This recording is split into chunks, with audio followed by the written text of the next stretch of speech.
Hi mga ate ko, good morning. So it's me naman, Ate Jay. So dito tayo sa may home sa ano dyan, sa ating papasok dito sa Yangguan, papuntang tawag dito sa papuntang function hall and papuntang pool. So ngayon nandito tayo ngayon kasi nagbuto kanina ng giant photos si Madam, giant golden photos. Kasi dito ano na siya, sobrang haba na niya, so pinutol na siya. So para hindi masayang itong golden photos na to, so ano natin siya, tawag dito. Puputol-putulin natin siya and maghahanap tayo ng area kung saan natin siya itatanim. Actually mga ate ko, napakarami na namin mga golden photos dito. So ipapakita ko po sa inyo kung gaano nakarami yung mga photos namin. And ito yung example dito na aming golden photos, giant golden photos. Ayan. Actually mga ate ko, yung etong golden photos na to ay napakaliit lang. Ayan. Tinanim ko siya dyan, maliit lang. And dahil ano siya, dahil tinanim siya directly to the soil. Directly to the soil. So, diniretso siya sa lupa. Ang maliit na photos dati na golden photos ay naging giant golden photos. O, di ba? Sobrang laki. And meron din dito sa harap ng A house number 2 and 3. Meron din tayo dito. Ayan, dito nagsimula ang giant golden photos. O, di ba? O, sang tayo dyan. O, meron pang bago. Meron namang bagong aakyat pataas, akyat pataas. Yan. 'Di ba? Ang lalaki ng dako niya, pero dito sa baba maliit lang siya, 'di ba? So paakyat na naman siya dito sa taas. Grabe ang lalaki ng mga dako niya. So yan, papunta na siya doon. So dahil sa sobrang haba na ng ano niya, yung tawag dito, yung galamay niya. So napunta siya dito, napunta na siya doon. Lilipat na siya doon. Sa sobrang haba na. So eto na yung nangyari. Nakadiwalwal na dito yung galamay ng golden photos. So kaya tinanggal ni Madam, pinutol niya. And para hindi masayang itong golden photos dito. Yan. So ang gagawin natin dito, puputol-putulin natin siya and maghahanap tayo ng area and para paramihin pa natin itong golden photos natin. So dito naman sa may altar natin. Ayan o. Papakita ko rin sa inyo kung gaano din siya kaliit before. Meron namang mga maliliit na golden photos katulad nito. Ayan. Pero nagsimula talaga yung iba sa maliliit hanggang sa lumaki. Ayan. Tulad nito. Ayan, maliit lang to siya dito. Tapos umakyat siya, pagkakat niya, naging malaki na. Katulad niyan sa taas. Ayan, ganyan na siya kalaki.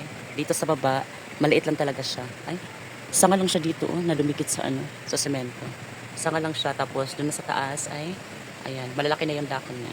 Napakarami na po mga golden photos namin dito sa likod ng aming altar. Altar ba tawag dito or grotto?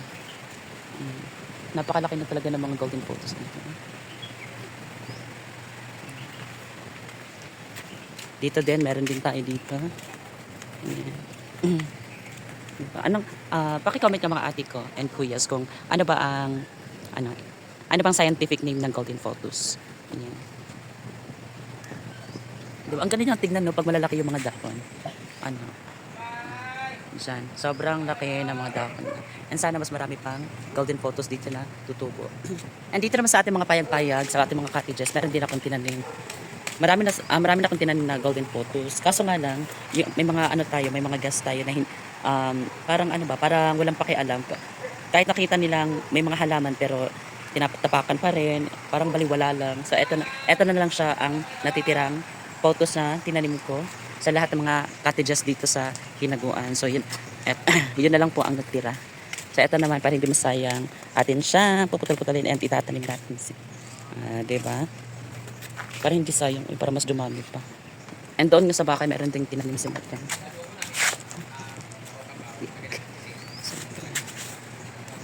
So dito na rin sila Madam. Galing sila ng merkado. Ayan, bumili sila ng pang-ulam ngayong tanghalian. Ayun. So, ito siya. Meron siyang tinanim dito ng golden photos dito. Diba? Dito talaga sa haligi ng bakay. So, ayan, nabuhay na siya. Meron na siyang maliit na dahon. So, ipit lang natin siya dito para gumapang. Kasi nga, ito yung gusto ni Madam na gumapang sa bakay niya. Ayan. So, puputol-putulin muna natin yung golden photos natin. So, ito na nga mga ate ko. Mga ate and kuyas. Ang ganda ng ating golden photos. Ang ganda ng aso nito.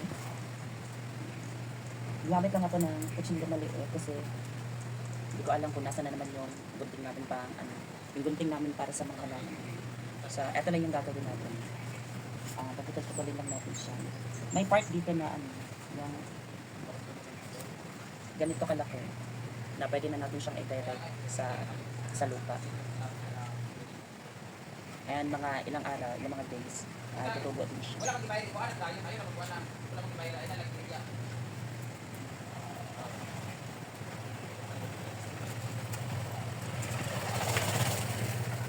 So, ganito yung gagawin natin. And also, meron din akong tinanim doon na maliliit na mga photos. Ganun din yung ginawa ko. Ganito lang siya. And pag ibinaon na siya sa lupa ay magkakaroon na siya ng ganyang panibagong mga ugat. And maghahanap lang tayo ng area dito sa hinaguan kung saan natin siya paparamihin. Kasi sayang din. Para ano na talaga?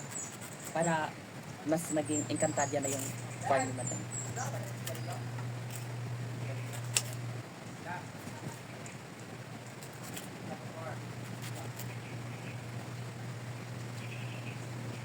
So ito naman. Dito na lang na part natin siya tatanggalin kasi baka maano po. Pero pwede naman pwede naman siya ganito ng para marami tayong magamit.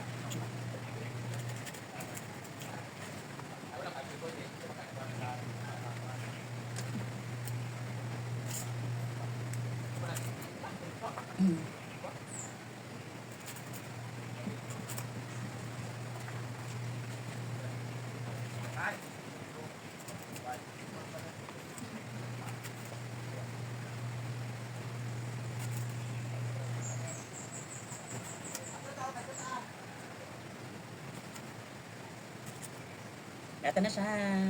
So, itatanim na natin.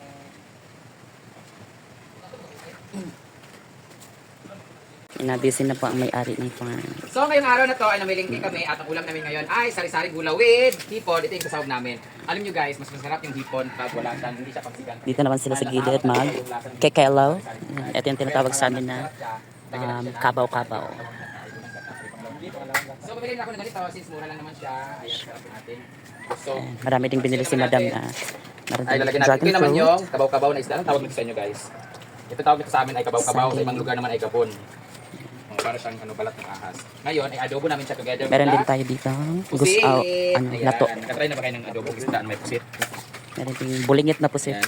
Yan yung gabon oh. Yung pusit na to ay ang English ng pusit ay Scarlet Dark. Yan yung gulay namin, kalabasa, tapos sitaw. Ngayon ay mangunguha tayo ng talong sa garden. But now, nito natin ito.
Hotel kay Maria ng tahan at Bilaw.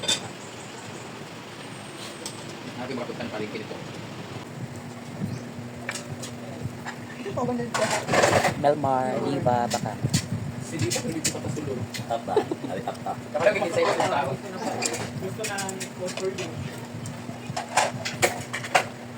po, ito Japanese bar and restaurant ba? Sa bakit ano na?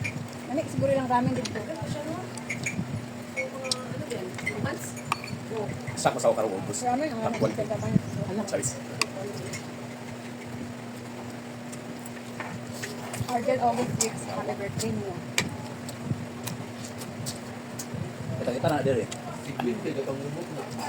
Wala si Gana, subend daw si kasi pa baka. Dubai sila. Wala ko siya nakapilog sa 70 no. Hindi ko lang kasi. Ay, makasto kay dati ko. Ay, dali siguro mag-lunch sa tanan. Inagin na kaya. Gasto.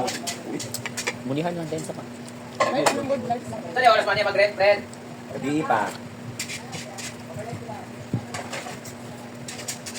Guys, nahulog na ako.